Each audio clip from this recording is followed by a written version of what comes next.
I refused to pay for my brother's girlfriend's vacation, and he turned around and accused me of being a selfish person.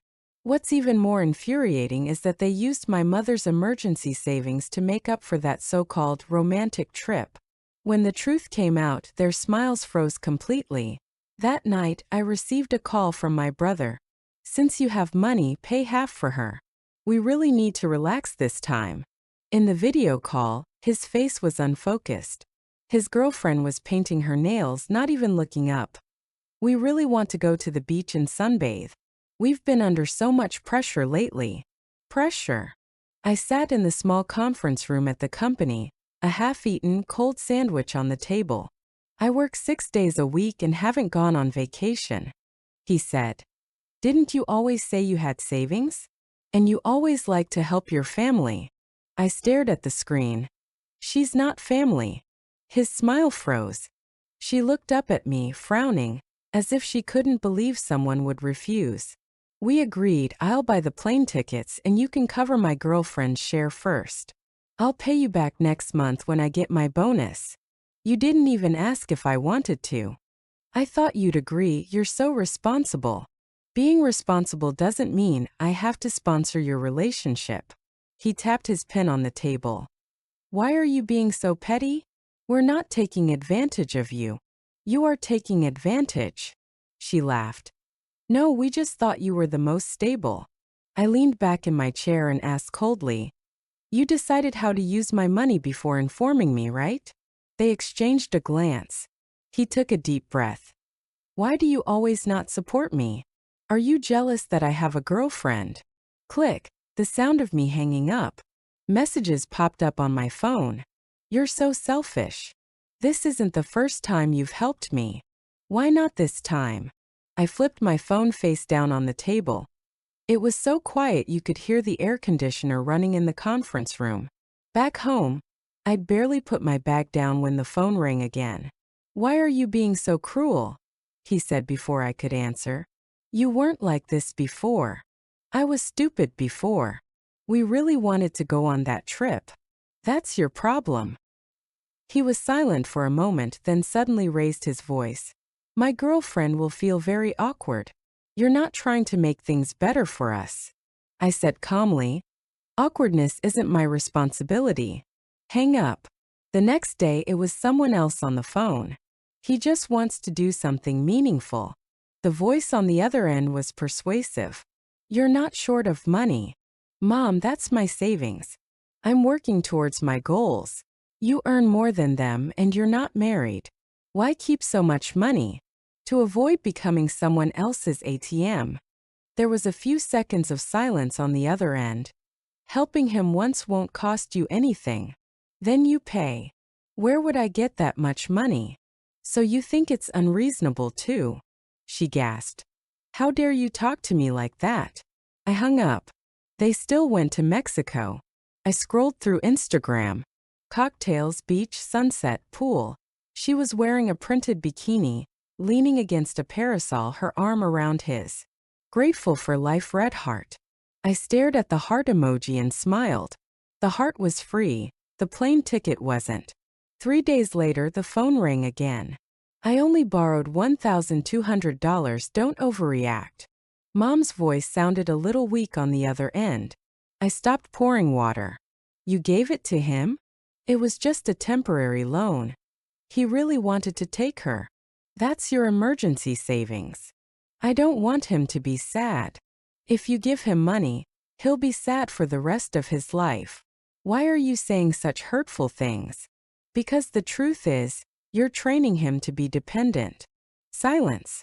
She suddenly whispered, "Not everyone is as capable as you." I froze. In that instant, I understood. My responsibility in their eyes wasn't a virtue, it was a resource. That evening, my younger sister messaged me. "Sis," he bragged to me, saying, "Anyway, someone will help me." My hand trembled. "He said you're stingy, that you've changed."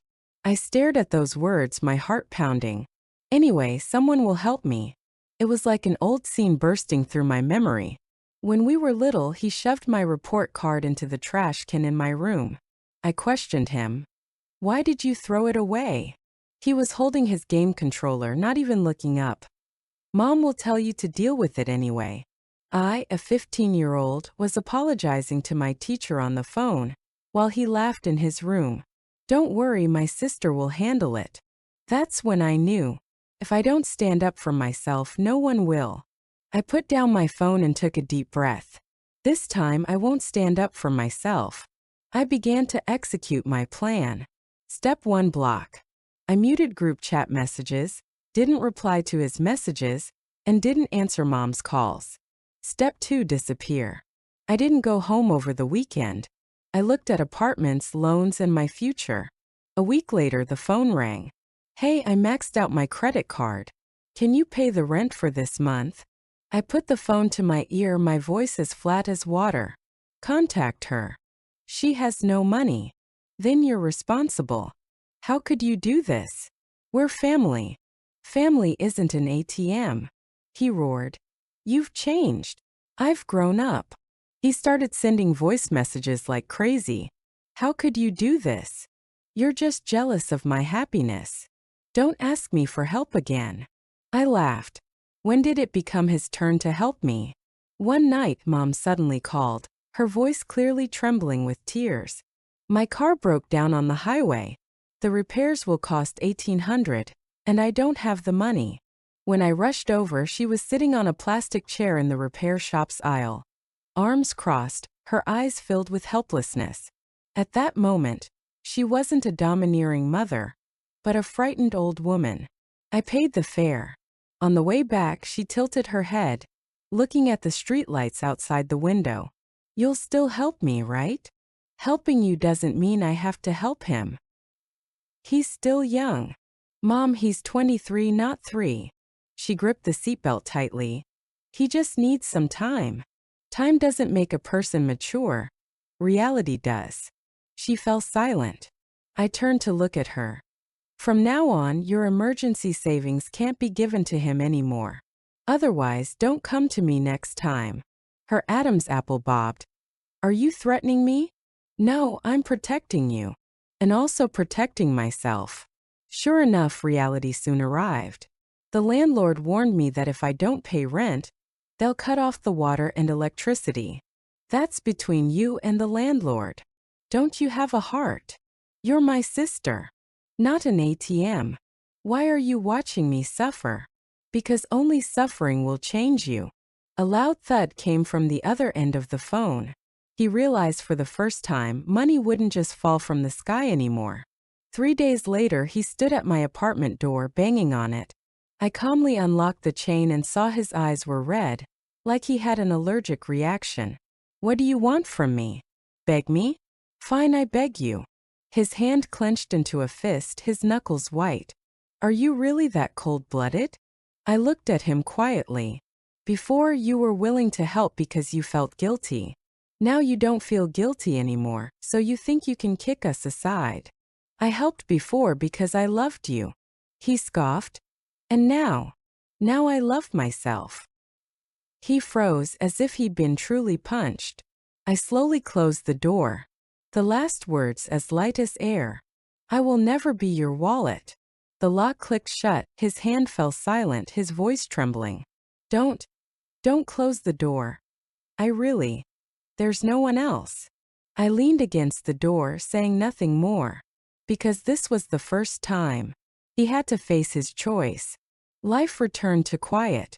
I continued looking at houses, looking at loans, planning my life. On the weekend, I sat on the balcony of the show flat, sunlight streaming onto the outdoor floor, holding a cup of coffee brewed by my newly bought coffee machine. My sister messaged, "Sis, you're no longer their backup plan." I replied, "I'm not a backup plan, I'm the driver." A life no longer consumed is the taste of freedom.